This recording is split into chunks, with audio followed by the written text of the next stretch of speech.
Astaghfirullah. Bismillahirrahmanirrahim. Assalamualaikum warahmatullahi wabarakatuh. Alhamdulillah wassalatu wassalamu ala rasulillah wa ala alihi wa sahbihi wa mawalah wa la hawla wa la quwata illa billahi wa ba'du. Alhamdulillah, di subuh kali ini kita bisa diperjumpakan kembali di mushola hotel ini. Mudah-mudahan Allah subhanahu wa ta'ala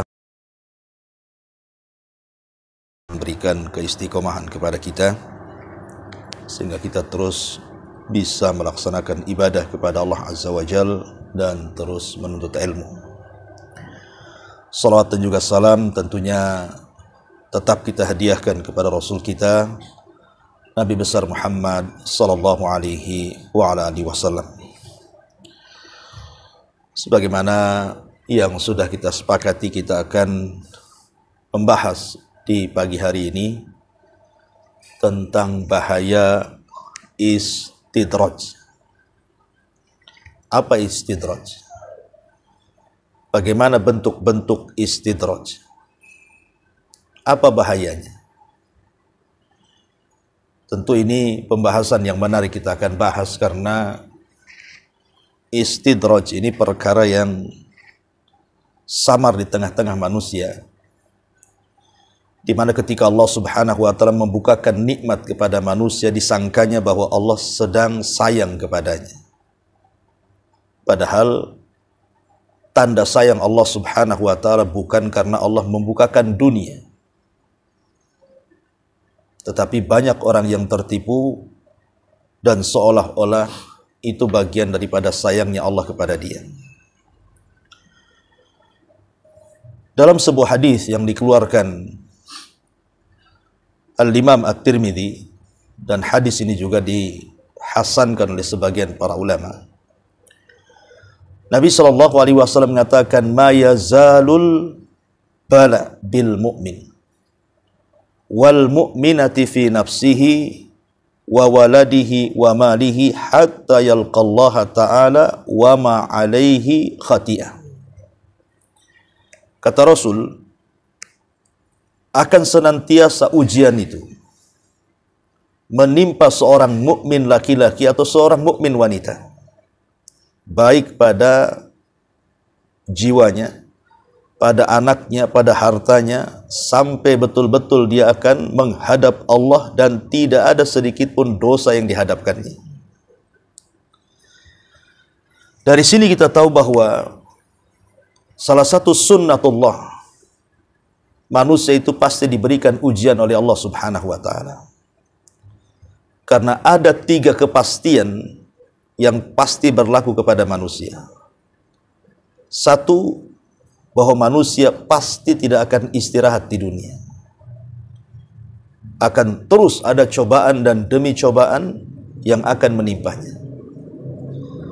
Yang kedua, manusia pasti akan dibicarakan manusia. Maksudnya manusia akan dibicarakan manusia yang lainnya.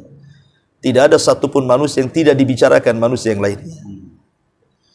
Kemudian yang ketiga, manusia pasti mengalami kematian. Inilah 3 kepastian. Makanya Allah subhanahu wa ta'ala mengatakan dalam surah Al-Ankabut ayat kedua dan ketiga itu, ahasiban nas an yutraku an yaqulu amanna wa hum la yuftanun. Walaqad fatanna alladhina min qablihim fala ya'lamanna Allahu alladhina sadaqu wa la ya'lamannal kadhibin. Apakah manusia itu mengira setelah mereka mengucapkan kami beriman, tiba-tiba mereka tidak diuji? Tidak. Kami sudah menguji orang-orang sebelum mereka, supaya Allah mengetahui siapa di antara mereka yang jujur keimanannya dan siapa di antara mereka yang dusta keimanannya. Artinya, manusia itu akan senantiasa diberikan ujian oleh Allah subhanahu wa ta'ala. Baik dari jiwanya, mungkin dengan sakit, bahkan sampai kematiannya. Baik dengan anak-anaknya, mungkin dia durhaka kepada orang tuanya. baik dengan hartanya, boleh jadi kemudian memfitnah hidupnya. Masalahnya, di sana ada orang-orang yang sedikit ujian, tetapi Allah Subhanahu wa taala bentangkan nikmat kepada mereka. Usahanya dimudahkan padahal tidak pernah salat. Kekayaannya ditambah padahal dia kikir. Dunianya dibentangkan padahal terus di atas kemaksiatan. Lah itulah yang disebut dengan istidraj namanya. Dalam sebuah hadis Nabi sallallahu alaihi wasallam mengatakan, "Idza ra'aitallaha yu'til 'abda minad dunya 'ala ma'asihi ma yuhib, fa innama huwa istidraj." Apabila engkau melihat Allah Subhanahu wa taala memberikan yang banyak, dimudahkan rizkinya, dimudahkan usahanya, dimudahkan ekonominya, padahal dia di atas kemaksiatan yang ia suka melakukannya. Kata Rasul, ingat itu di. Kemudian Nabi SAW membacakan satu firman Allah Azza wa Jalla, surah Al-An'am ayat 44. Apa kata Allah? Falamma nasu ma dzukkiru bih fatahna alaihim abwaba kulla syai'in hatta idza farihu bima utu akhadnahum baghtatan fa idza hum mublisun. Maka tatkala mereka melupakan peringatan yang telah diberikan Allah kepada mereka, diperintah itu malah pula mengerjakan. Lupa mereka bahwa di sana ada perintah, ada larangan. Maka kami pun akan buka semua pintu-pintu kesenangan kepada mereka. Orang-orang yang lupa itu. Sehingga apabila mereka di atas kegembiraan dengan dunia yang dicapai mereka, tiba-tiba azab datang sekonyong-konyong kepada mereka, maka mereka pun terdiam putus asa. Lihat bagaimana ayat ini menjelaskan. Ada sebagian orang itu yang ketika di atas kenikmatan dunia kepada mereka, mereka dilalaikan untuk berzikir kepada Allah Azza wa Jalla. Tapi kita bisa saksikan, ada orang-orang yang kemudian tanpa sadar akhirnya Allah azab di dunia sebelum akhirat. Tapi ada juga yang Allah biarkan sedemikian rupa mereka menikmati dunia, tapi ujian sedikit menimpa mereka. Bukan berarti kemudian mereka tidak akan diazab. Ada hari perhitungan di hadapan pengadilan Allah tentunya, kelak pada hari kiamat. Sebab kalau seandainya orang-orang yang diberikan kesenangan di atas kezaliman mereka tidak diberikan hukuman, maka ini tidak menunjukkan keadilan Allah. Kalau ada orang yang kemudian mengambil harta manusia, kemudian dia menikmati apa yang ia ambil itu, kemudian dia bersenang-senang di dunia tanpa ada adab di akhirat, mana keadilannya? Kasihan orang-orang yang dizalimi akhirnya. Tapi Allah Subhanahu wa taala Maha Adil. Tidak di dunia, di akhirat Allah Subhanahu wa taala akan mengadab mereka. Kita lihat dalam Al-Qur'an itu ada kisah namanya Ashabul Ukhdud. Kisah Ashabul Ukhdud itu dijelaskan dalam surah apa? Dalam surah pendek dalam juz amma. Qutila ashabul ukhdud an-nari dzatil waqud. Dalam surah Al-Buruj, Allah Subhanahu wa taala menjelaskan bagaimana ganasnya Ashabul Ukhdud itu ketika membakar 20.000 orang-orang yang beriman. Tapi Allah tidak menjelaskan dalam surah Al-Buruj itu hukuman bagi mereka. Padahal mereka sudah membakar orang-orang yang beriman itu 20.000 lebih, disebutkan oleh Ibnu Katsir itu. Dimasukkan ke dalam parit api. Tapi mereka tidak dijelaskan dalam Al-Quran, kok dibiarkan sama Allah, tidak diberikan hukuman. Maksudnya di dunia. Bukan berarti mereka tidak diberikan hukuman di dunia. Di akhirat, Allah Subhanahu wa taala menjelaskan bahwa mereka akan diazab dengan azab bakar. Artinya mereka akan dimasukkan ke dalam neraka.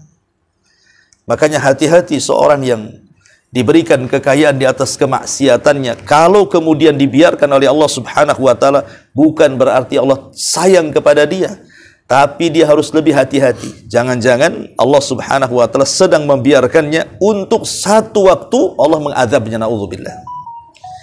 Ma'asyiral muslimin yang dimuliakan Allah Subhanahu wa taala, disebutkan dalam surah Asy-Syu'ara ayat 205 sampai 207. Allah Subhanahu wa taala mengatakan, "Afara'aita immatta'nahum sinin, thumma ja'ahum ma kanu yu'adun, ma aghna anhum ma kanu yatamatta'un." Maka bagaimana pendapatmu jika kami berikan kepada mereka kenikmatan hidup bertahun-tahun, kemudian datang kepada mereka azab yang telah diancamkan kepada mereka, niscaya tidak berguna bagi mereka apa yang mereka nikmati selama ini. Terkadang ma'asyiral muslimin yang dimuliakan Allah Azza wa Jalla wa tufillah, ada orang-orang itu yang ketika di dunia hidupnya tidak pernah sengsara, tidak pernah susah, mulai dari lahir sampai dia mati senang terus. Boleh jadi mungkin ayahnya orang kaya, orang tuanya bergelimang harta, tiba-tiba meninggal, dia mendapatkan warisannya. Artinya bukan jerih payah dia punya kekayaan itu. Akhirnya boleh jadi mungkin warisan itu dikembangkannya, akhirnya dia makin kaya, seolah-olah hidupnya tidak pernah sengsara, senang saja sampai dia mati. Tapi kata Nabi SAW, ada manusia yang hidupnya di atas kesenangan sampai dia mati, tetapi Allah takdirkan termasuk penduduk neraka. Maka Allah akan panggil orang itu. Kemudian Allah akan celupkan satu kali ke neraka. Kemudian akan diangkat kembali. Kemudian Allah katakan, "Wahai fulan, apakah engkau mendapati di neraka itu secuil kenikmatan?" Dia mengatakan, "Ya Rabb, tidak sama sekali." Bahkan menghilangkan memori kalau dia itu pernah senang. Jadi kesenangan di dunia yang ia rasakan dari lahir sampai mati, dengan dicelupkannya dia ke neraka satu kali celupan, melupakan memori semua yang pernah dia alami di dunia. Subhanallah. Coba bayangkan bagaimana dahsyatnya neraka di sini. Bisa menghilangkan semuanya, seolah-olah dia tidak pernah hidup senang. Lah disinilah jangan sampai kemudian orang itu tertipu dengan istidraj di sini.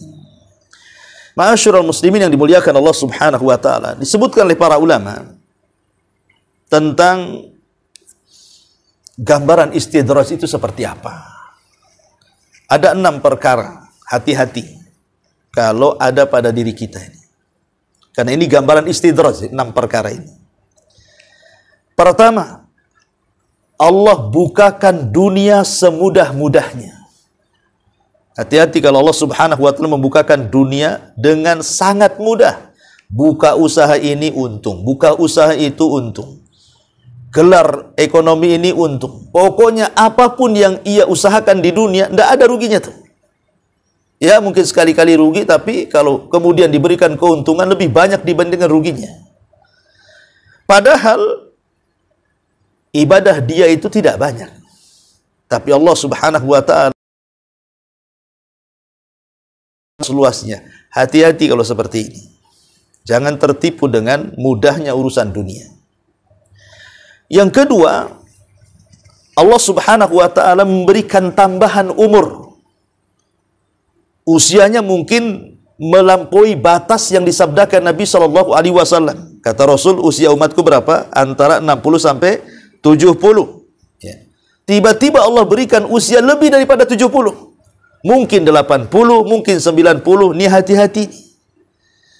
Kok bisa ditambah usianya oleh Allah Subhanahu wa taala? Padahal dosanya itu tidak pernah berhenti. Kok ditambah usianya?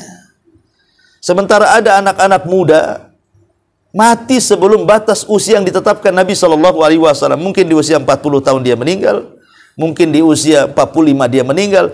Ini 80 tahun tak mati-mati. Lah kalau diberikan usia panjang ini, sementara dia masih melakukan dosa, nih jangan-jangan istidraj nih. Karena umur ini kan nikmat dari Allah kan. Kata Nabi SAW, sebaik-baik manusia itu man tala umruhu wa hasuna amaluhu. Sebaik-baik manusia itu kalau Allah panjangkan umurnya, tapi baik pula di amalnya. Tapi seburuk-buruk manusia itu man tala umruhu wa sa'a amaluhu. Tapi ada orang yang dipanjangkan umurnya, buruk pula di amalnya. Hati-hati nih. Kalau buruk amalnya kemudian kok dipanjang-panjangkan umurnya, jangan-jangan ini istidraj. Ya. Ini yang kedua. Yang ketiga, boleh jadi Allah Subhanahu wa taala menunda azabnya. Harusnya sudah diazab orang kayak gini tuh, mungkin karena kezalimannya itu. Kan ada hadis Nabi SAW, ada 2 perkara yang hukumannya itu Allah segerakan di dunia sebelum akhirat. Kata Nabi SAW, ma min dzambin ajjalallahu uqubatahu fid dunya qabla al-akhirah. Ada dosa yang disegerakan azabnya di dunia sebelum akhirat, kata Rasul. Apa itu? Al-baghyu wa qati'atur rahim. Orang yang suka melakukan kezaliman. Dengan kekayaannya dia zalim, karena orang kaya itu kan mudah melakukan kezaliman, ya. Menzalimi diri sendiri dengan melakukan kemaksiatan kepada Allah, atau menzalimi orang. Datang ke tukang sihir, kasih duit, sihir si anu, kan itu ya. Datang ke Samsing, kasih duit, pukul si anu. Orang kaya itu mudah saja dia melakukan kezaliman. Tetapi dia hidupnya tidak pernah diazab di dunia. Harusnya orang ini kan disegerakan hukumannya itu. Atau orang-orang yang mutus silaturahim. Ini kalau Allah Subhanahu wa taala tunda azabnya di dunia, hati-hati. Ini jangan-jangan istidraj namanya. Kalau orang berlaku zalim kemudian tidak dihukum di dunia, ini istidraj namanya. Hati-hati, di akhirat dia akan diazab oleh Allah Azza wa Jalla. Ini yang ketiga. Yang keempat, nikmat dunia yang terus bertambah. Tapi iman pula tak tambah. Ya. Dunianya ditambah, imannya tak tambah. Dunia ditambah, takwanya pula tak tambah. Dunia ditambah, ibadah pula tak tambah. Lah ini juga bagian daripada istidraj. Atau orang Allah mudahkan hidupnya, padahal maksiat tidak berhenti, atau boleh jadi dilancarkan rizkinya, padahal dia kikir, bakhil, sombong, tetapi seolah-olah bertambah dan bertambah rizkinya. Padahal Nabi SAW mengatakan, dalam setiap hari Allah mengutus malaikat kan, mendoakan di pagi hari itu. Siapa yang infak, Allah tambah. Siapa yang kikir, Allah tahan hartanya. Tapi orang ini kikir tak ditahan pula hartanya itu. Malah ditambah-tambah pula sama Allah. Nih hati-hati. Orang seperti ini disebut istidraj namanya. Lah inilah 6 perkara. Kalau ada pada diri kita, maka berhati-hati. Karena ada sebuah kata-kata emas dari para ulama salaf. Bagus sekali kata-katanya. Apa kata ulama salaf ini? Khif min wujudi ihsanihi ilaika.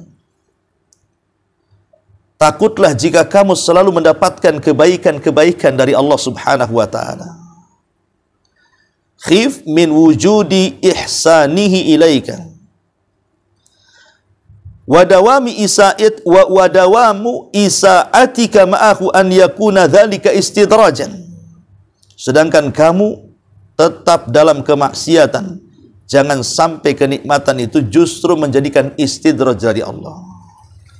Kata ulama, takutlah kalau Allah Subhanahu wa taala terus ngasih kebaikannya, ngasih dunia, mudah usahanya.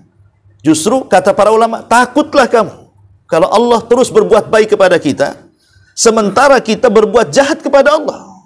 Jangan-jangan ini istidraj. Karena begini di masyarakat ya, kadang orang awam itu, dan saya pernah mendengar ucapan mereka itu. Jadi kalau seandainya Allah Subhanahu wa taala memudahkan usahanya, akhirnya dia kaya raya, seolah-olah itu tanda Allah sayang kepada dia katanya. Tapi sebaliknya kalau hidupnya belangsak gitu ya, melarat, susah ekonomi, itu dia suudzon kepada Allah, seolah-olah Allah benci pula sama dia. Dan itu digambarkan dalam Quran kan. Kalau diberikan kekayaan dia mengatakan apa? Rabbi akraman. Allah sedang memuliakan aku katanya. Tapi kalau ditahan rizkinya, Rabbi ahanan. Rabbku sedang menghinakan aku. Ikhwan, orang kaya ataupun orang miskin itu bukan tanda Allah sayang. Ya. Karena namanya kekayaan itu bersyarikat masalahnya. Orang mukmin bisa kaya, orang kafir bisa kaya. Tanda sayang dari mana? Ya. Sulaiman kaya, Qarun juga kaya. Apakah kemudian Qarun dicintai Allah? Kan tidak juga. Kalau Allah cintai, kenapa Qarun dimasukkan neraka? Jadi kekayaan dunia ini bersyarikat antara mukmin kafir, bahkan antara manusia dan binatang. Jadi apa yang dibanggakan dengan kekayaan? Toh juga berserikat semuanya. Makanya itu bukan tanda sayang. Boleh jadi itu tanda istidraj. Allah sedang menyuapi kita dengan kekayaan, sementara kita tidak paham bahwa itu adalah istidraj. Akhirnya hidupnya celaka. Ma'asyiral muslimin yang dimuliakan Allah Azza wa Jalla. Pertanyaan pun muncul. Kenapa Allah berikan istidraj coba? Kenapa Allah itu biarkan si fulan itu jadi kaya terus makin kaya, yang miskin pula makin miskin? Kenapa Allah Subhanahu wa taala membuat mereka seperti itu? Kenapa nggak diazab saja orang-orang kayak gitu itu? Sudah maksiat tapi diberikan kekayaan pula kan itu. Ada apa dengan Allah ini?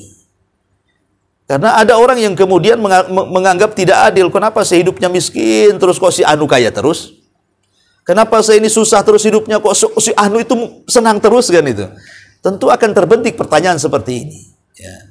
Pertama, kenapa Allah Subhanahu wa taala melakukan seperti itu? Membiarkan si kaya makin kaya padahal di atas kemaksiatannya.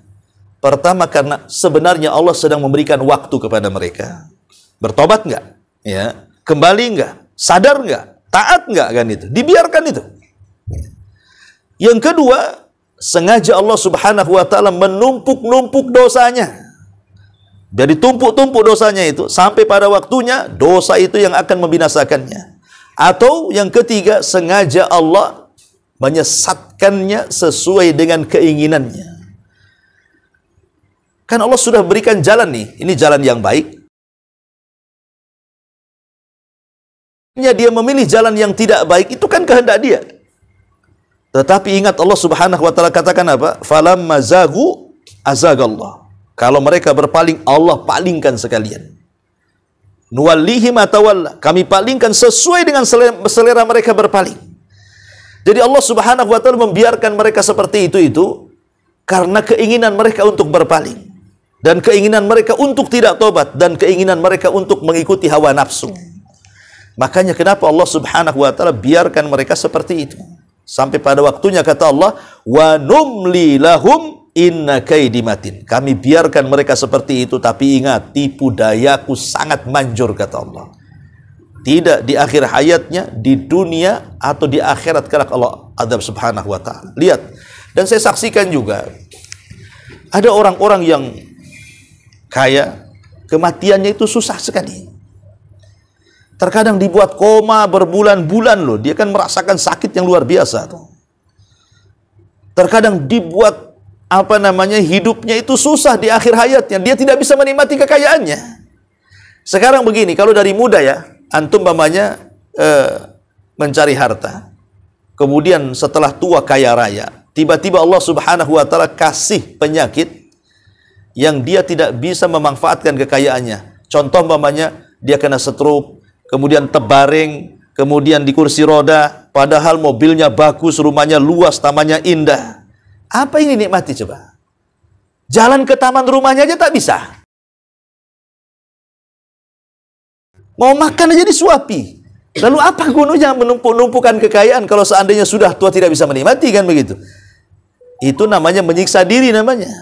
Itu di dunia ada orang kaya itu yang tidak bisa menikmati kekayaannya loh. Bagaimana di akhirat coba?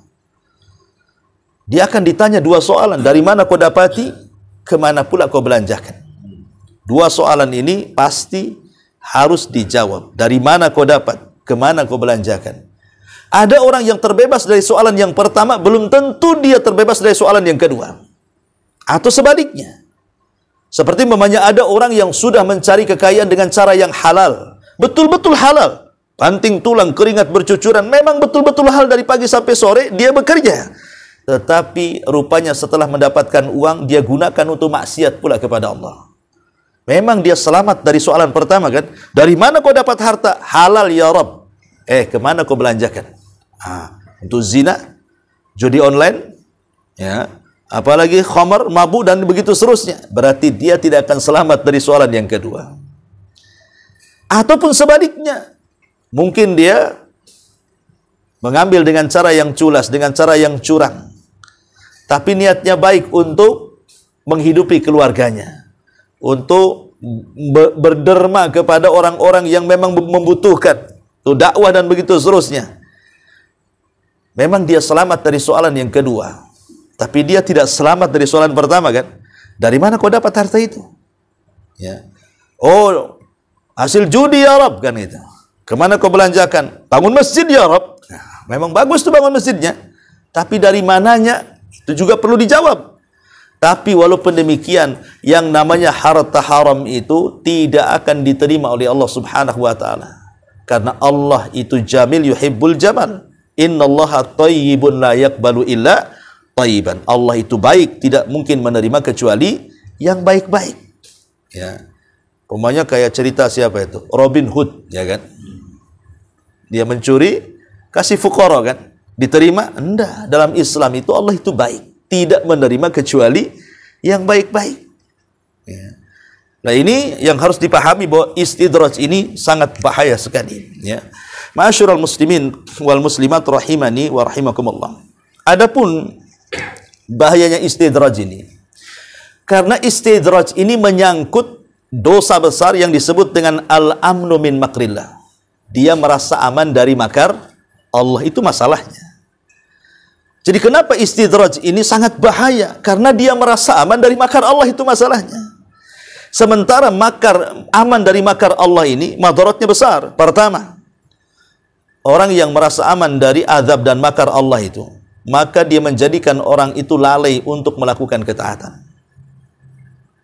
Orang kalau merasa aman dari makar Allah, dia akan merasa aman, sehingga tidak ibadah pun tidak ada masalah. Toh juga sehat-sehat saja. Si anu tuh yang suka sholat tuh sakit banyak tuh, asam uratnya, kolesterolnya, darah tingginya numpuk tuh. Nah, saya tak sholat, sehat-sehat tuh. Akhirnya apa? Baik tak sholat katanya. Orang itu sholat banyak penyakit pula. Itu gara-gara aman dari makar Allah tuh. Akhirnya dia lalai untuk beribadah kepada Allah Subhanahu wa taala. Ini yang pertama. Yang kedua, ingat bahwa merasa aman dari makar Allah Subhanahu wa taala itu, apa bedanya Anda dengan binatang? Nggak ada beda. Ya. Lihat binatang itu aman-aman aja tuh kan. Ya, dia mau curi makanan kawannya ya aman-aman aja gitu ya. Dia mau hantam kawannya juga ya aman-aman saja. Nah, itulah orang yang aman dari makar Allah itu kurang lebih kehidupannya seperti binatang. Kepikiran, wah nanti Allah akan balas jendahar. Ya. Kalau dia sakiti orang itu, dia senang-senang saja. Kenapa? Dia tidak terpikir bahwa Allah akan membalas itu kezaliman dia. Lalu apa bedanya Anda dengan binatang? Ya. Kemudian yang ketiga, aman dari makar Allah ini, kata Allah, termasuk orang-orang yang rugi, termasuk orang-orang yang kafir, bahkan termasuk dosa besar. Ada sebuah ayat dalam Al-Quran, Allah Subhanahu wa ta'ala mengatakan, afa amina ahlul qura an ya'tiyahum ba'suna bayatan wa hum na'imun. Awa amina ahlul qura an ya'tiyahum ba'suna dhuhan wa hum yal'abun. Afa aminu makrallah wa fala ya'manu makrallahi illal qaumul khasirun. Apa kata Allah? Apakah penduduk negeri itu merasa aman ketika datang azab kami di waktu malam sementara mereka sedang tidur? Apakah mereka merasa aman penduduk negeri itu ketika kami datangkan azab di waktu duha sementara mereka sedang bermain-main? Apakah mereka aman dari makar Allah? Dan tidaklah orang yang merasa aman dari makar Allah kecuali orang-orang yang rugi, kata Allah. Kita lihat di negeri Indonesia ya. Ya, kalau antum di Singapura mungkin jarang lah dengar musibah-musibah itu kan. Tapi di negeri saya di Indonesia ini macam-macam musibah itu. Ada tsunami, ada gempa, ada angin puting beliung dan angin-angin yang lainnya, ada banjir, dan itu tidak sedikit makan korban. Bukan 1-2 orang yang mati, bahkan sampai ribuan orang mati itu. Saya perhatikan bencana ini yang Allah timpakan di negeri Indonesia ini, itu kebanyakan di malam hari. Itu kebanyakan di malam hari atau mendekati subuh tuh. Seperti tsunami, gempa itu. Kenapa Allah Subhanahu wa ta'ala buat seperti itu coba? Yang membuat manusia tidak persiapan. Tahu-tahu datang gempa, tahu-tahu datang angin, tahu-tahu datang banjir. Kenapa selalunya malam gitu kan? Inilah jawaban Al-Quran inilah. Bahwa Manusia itu jangan pernah lalai. Allah bisa saja mengirimkan bencana sekonyong-konyong tanpa mereka sadari. Di saat itulah mereka belum bertobat, tiba-tiba Allah cabut nyawanya. Nah, ini kan bahaya istidraj namanya. Nah, inilah kalau sudah aman dari makar Allah ketika datang musibah seperti ini yang kita takutkan. Kalau seandainya kita meninggal di atas su'ul khatimah, na'udzubillah thumma na'udzubillah. Ma'asyiral muslimin yang dimuliakan Allah Subhanahu wa taala. Manusia yang sedang istidraj ini, hakikatnya dia tertipu dengan dunia sebenarnya. Lah sementara dunia sendiri, kata para ulama disebutkan tentang hakikat dunia itu. Dunia ini banyak kerusakannya, ikhwan. Salah satunya disebutkan asbab min asbabi wuku'i ilal ma'asi. Ulama mengatakan bahwa dunia ini sirutugen. Rahasia bejatnya orang, rahasia jahatnya orang itu karena dunia. Karena rata-rata orang-orang yang diberikan dunia biasanya mereka mudah untuk maksiat kepada Allah. Kenapa demikian coba? Ya gimana tidak maksiat ahli dunia itu? Wasilah maksiat di tangan dia.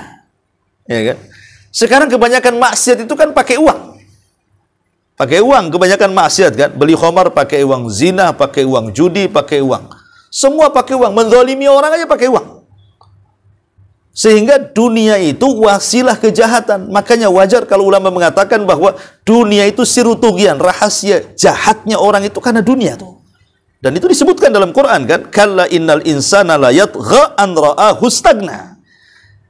Sekali-kali manusia itu janganlah melampaui batas kalau dunia dibentangkan kepadanya. Karena umumnya kalau dunia sudah dibentangkan, kebanyakan melampaui batas kecuali Allah yang rahmati orang itu. Contoh umpamanya dalam Al-Quran saja ya, kisah Qarun. Ya.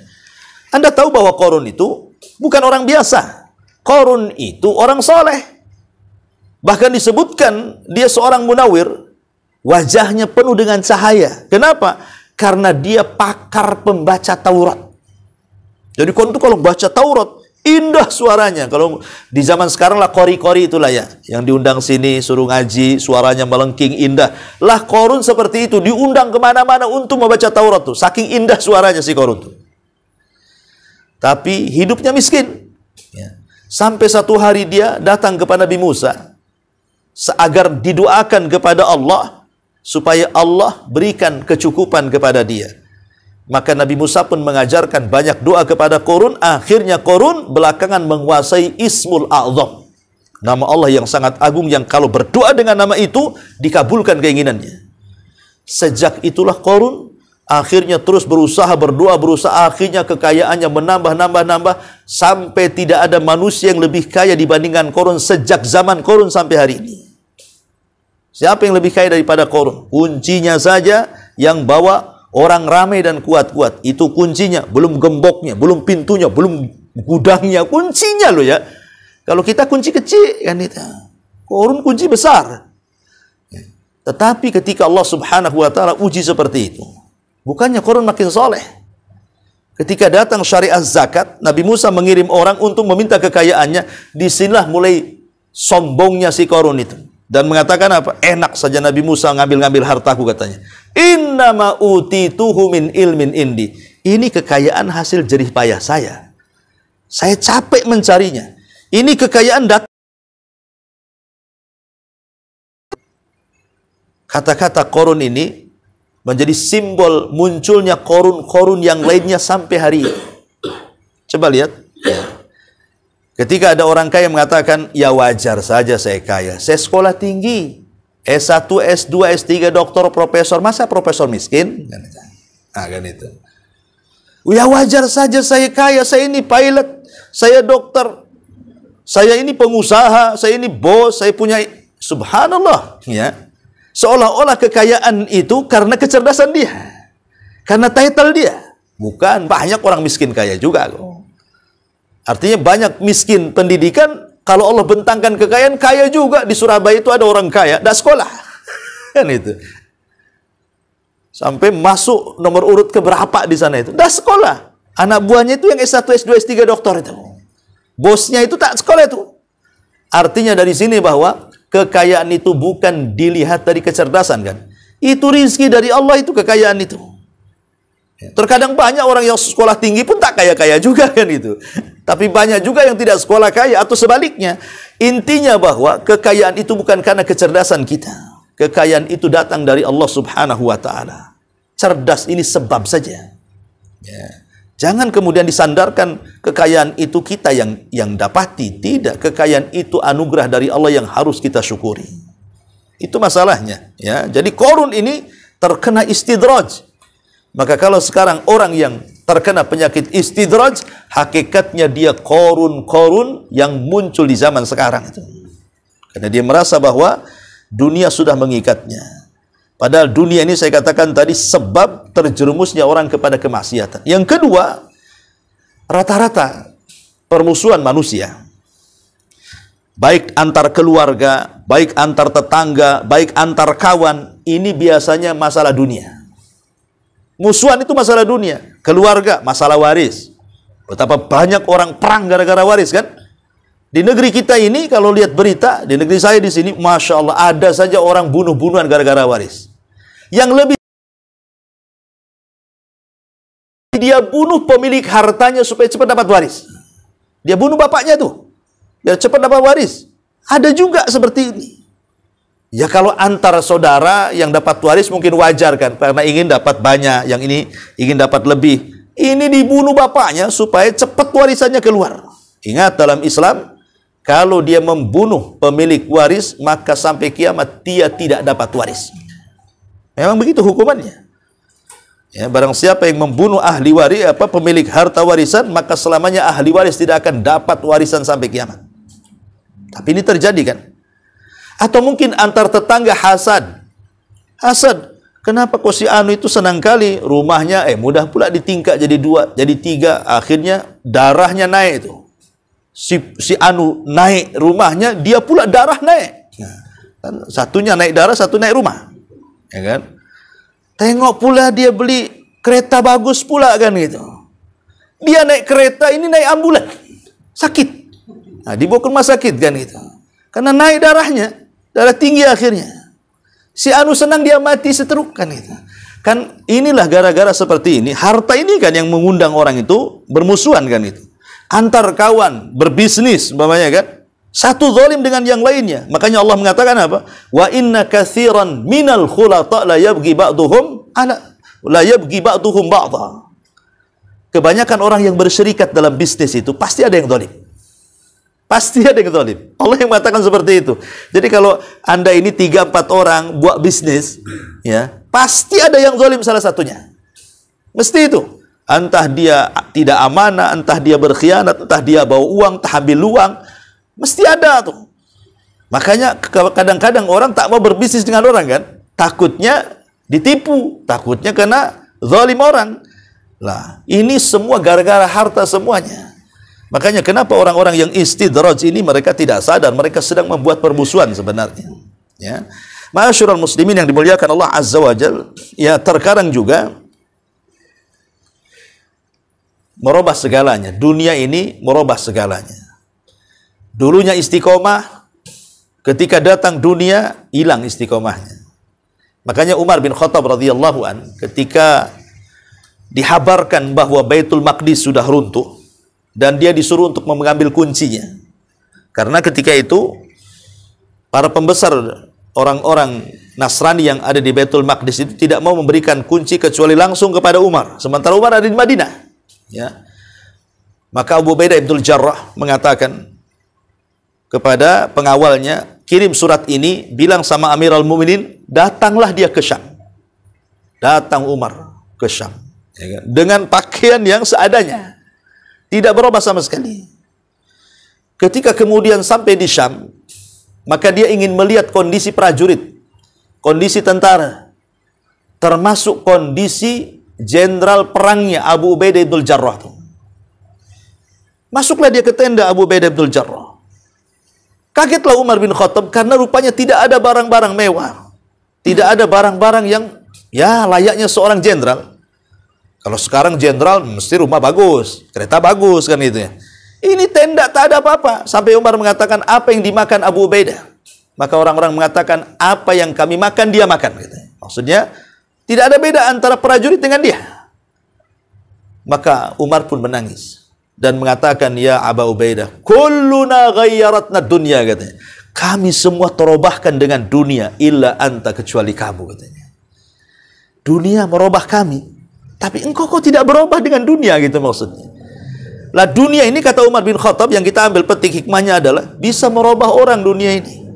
Kadang dulunya sholat, gara-gara dibentangkan tak sholat. Ya, dulunya rajin ke pengajian, gara-gara dunia tidak pun muncul lagi di pengajian. Dulunya istiqomah baik dengan orang, ketika dunia, oh jadi orang paling jahat.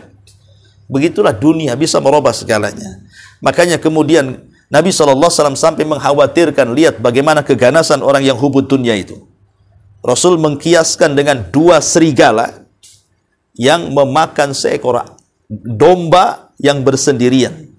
Bagaimana kalau ada 2 serigala, kata Rasul, sedang lapar, tiba-tiba ada seekor domba yang keluar dari kawanannya, sendiri dia. Pasti akan diterkam, dirobek, disobek, dimakan, pasti akan ganas. Kata Rasul, kejahatan 2 serigala ini ketika makan domba ini belum seberapa, kata Rasul, daripada orang yang rakus dengan dunia. Ya. Kenapa? Ya kalau 2 serigala ini hanya membunuh 1 ekor kambing saja, kalau sudah kenyang selesai. Ya. Tetapi orang yang hubud dunia nggak akan selesai. Walaupun dia sudah mendolimi 1 orang, dia akan dolimi yang lainnya. Dia akan mendolimi yang lainnya. Dia akan mendolimi, dan begitu seterusnya tuh. Itulah Nabi SAW mempermisalkan bagaimana bahayanya hubud dunia, dan itu diakibatkan daripada al-istidraj tadi.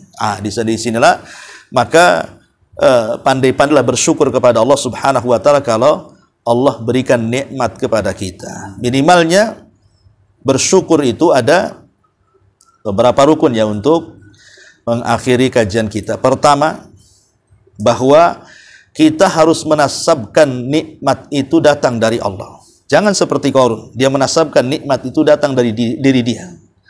Yang kedua, jangan sampai nikmat itu dibelanjakan kepada selain Allah, tapi belanjakanlah di jalan Allah Subhanahu wa taala. Kemudian yang ketiga, bahwa nikmat itu betul-betul digunakan dalam rangka ketaatan kepada Allah Subhanahu wa taala. Diberikan usia panjang ya untuk ibadah, diberikan harta ya untuk membantu saudaranya, diberikan apapun dari kenikmatan dunia ini, maka jangan sampai terlalaikan, karena bagaimanapun dunia ini bisa menipu seseorang dan bisa menjadikan jahatnya seseorang, dan bisa menjadikan dia tanpa sadar diseret oleh Allah Subhanahu wa taala ke dalam jahanam. Wallahu alam, ini yang bisa saya sampaikan karena sudah hampir jam 6 juga. Baik, sebelum saya tutup, kita buat tanya jawab saja. Silahkan. Kalau ada yang mau tanya atau yang mau jawab juga nggak apa-apa. Silahkan Pak Sukiman. Tak ada, Pak. Tak ada. Masya Allah, sudah cerdas. Sudah paham. Masya Allah, punya ilmu laduni. Istimewanya pas itu gitu. Tinggi ilmunya. 20 tahun belajar tak pernah ada soalan. Masya Allah. Pernah 1 kali di sini dulu? Pernah ya? Pernah. Lain macam tu lah. Lain macam. Mimpi lah. Iyalah. Ya, mudah-mudahan yang sedikit ini bermanfaat. Insyaallah kita berjumpa di lain kesempatan. Mudah-mudahan kita diberikan usia panjang, dan panjangnya usia memperbaiki amalan kita. Subhanaka wa bihamdika asyhadu an la ilaha illa anta astaghfiruka wa atubu ilaik. Allahu taala alam. Assalamualaikum warahmatullahi wabarakatuh.